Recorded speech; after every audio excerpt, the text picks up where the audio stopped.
अस्सलाम वालेकुम।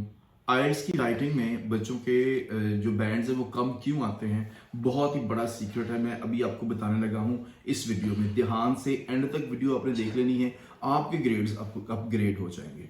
ओके, ये मेरे पास एक बच्ची है, ये मेरे इदारे से पहले 2 इदारों में से आईएल्ट्स पढ़ती रही है, पढ़ के आ चुकी है, मगर इनके ग्रेड्स नहीं आए। उसकी रीज़न क्या है? टीचर्स ने टीचर्स की तरह मेरा ख्याल है तवज्जो नहीं दी। अब हम आपको बताते हैं कि ये फॉल्ट्स निकलते कैसे हैं। For example, topic is there okay, some people claim that not enough of the waste from homes are recycled.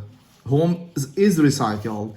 They say that the only way to increase recycling is for governments to make it a legal requirement. To what extent do you agree? Do you think laws are needed to make people recycle more of their wastes? अब ये है एक topic, मैं दोबारा से बता देता हूँ आपको पढ़ के। ये जो टॉपिक है इसमें कहा गया है कि some people claim that not enough of the waste from the home is recycled, कि घरों से निकलने वाला बहुत सा जो वेस्ट है वो प्रॉपरली रिसाइकल नहीं हो रहा। And they say that the only way to increase recycling, वो कहते हैं कि एक ही तरीका है रिसाइकलिंग को बेहतर करने के लिए, is for the governments to make it a legal requirement, कि वो गवर्नमेंट को बताएं कि वो इसकी एक लीगल रिक्वायरमेंट बना दें। किस हद तक आप एग्री करते हैं कि होना चाहिए कि नहीं होना चाहिए? ओके, सो आइए अब आपको मैं दिखाता हूं। ये पहले इन्होंने ऐसे लिखा है, जो पहले अभी हमने ट्राई किया था। इसमें है कि टीचर्स बताते हैं बच्चों को कि आप इसे रीफ्रेज कर लीजिएगा। अब इसे रीफ्रेज किया गया है तो कैसे? देखिए, many people believe that there is not enough waste. अब वेट्स आ गया।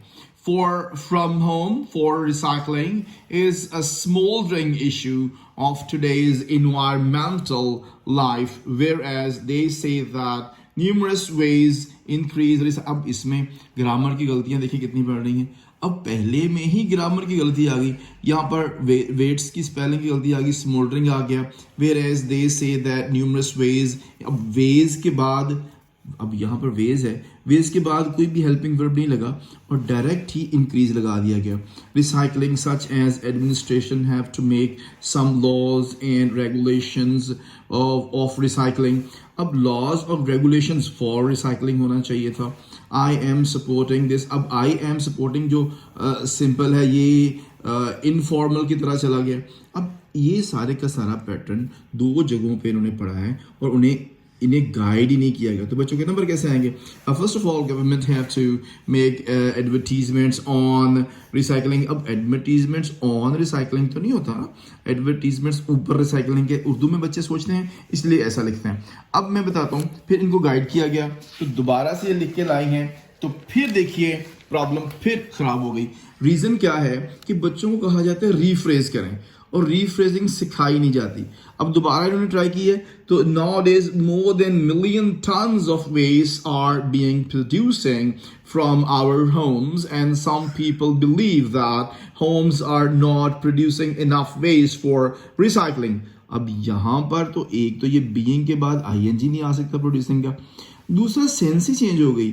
वहां पे ये था, इधर देखिए, यहाँ पे ये था कि some people claim that not enough of the waste from homes is recycled। घरों से निकलने वाला वेस्ट जो है वो रिसाइकल नहीं हो रहा। और यहाँ पर सेंस क्या बन गई है कि nowadays more than million tons of waste are being producing from our homes and some people believe that homes are not producing enough waste for recycling। यहाँ पे जो सेंस जा रही है वो ये है कि घर ही इतना ज्यादा कूड़ा नहीं पैदा कर रहे कि उसको रिसाइकल किया जा सके। तो है ना फनी बात, तो है ना एक फनी बात कि क्वेश्चन कुछ है और जब रीफ्रेश बच्चे कर रहे हैं तो उनके अंदर इस तरह की प्रॉब्लम्स आ रही हैं कि बच्चों को समझाया ही नहीं जा रहा कि क्वेश्चन को कैसे समझना है और उसको उसकी ग्रामर को किस तरह से सेम लेके आना। अब इसमें 3-4 बड़ी प्रॉब्लम्स होती हैं। सबसे बड़ी प्रॉब्लम ये है कि बच्चों को क्वेश्चन ही समझ नहीं आता।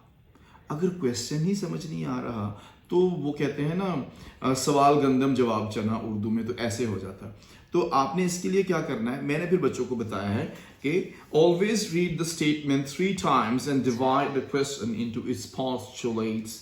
जो क्वेश्चन स्टेटमेंट है उसको कम अज कम फॉर गॉड सेक अपनी जिंदगी बना लीजिए। क्वेश्चन को कम अज कम 3 दफा जरूर पढ़ लें, 3 दफा पढ़ें और पेंसिल हाथ में पकड़ के पढ़ना है। आपने जो इंपॉर्टेंट पॉइंट्स हैं उनके नीचे अंडरलाइन लगा लेनी है और देख लेना है कि जो क्वेश्चन लाइन है, जिसे मैं फूड लाइन या आइडियल लाइन कहता हूं, इसके हिस्से कितने हैं, उस कौन कौन से टॉपिक डिस्कस किया गया है, जो आइडिया दिया गया है उसको, और जो क्वेश्चन लाइन है उसको एज इट इज उठाकर उसके ऊपर बेस करता हुआ ही आपने जो है आपका इंट्रोडक्शन बनाना है। इंट्रोडक्शन जो है वो क्वेश्चन लाइन में से निकलना चाहिए, ये नहीं है कि क्वेश्चन कुछ और है। अब अगर इसी तरह की क्वेश्चंस के साथ एक बच्चा जाता है एग्जाम में जाके लिख लेता है, तो जिस तरह ये बच्ची डिसअपॉइंट हुई है, अब इतनी ज़्यादा आइल्ट्स की फीस है, फिर कोचिंग फीस है, और टीचर ही अच्छे ना मिले तो बच्चों को डुबो ही देंगे ना। तो काइंडली आप जिस टीचर से भी पढ़ते हैं उन्हें कहें कि हमें पढ़ाएं तो सही तरह। दूसरी बात है ग्रामेटिकल स्ट्रक्चर्स। आइल्ट्स जब आप पढ़ने के लिए जाते हैं तो इंस्टीट्यूट्स में टीचर्स जो है वो ग्रामर तो बिल्कुल ही नहीं करवाते। वो कहते हैं कि ग्रामर तो जिम्मा ही स्टूडेंट के अपने हैं कि वो करे।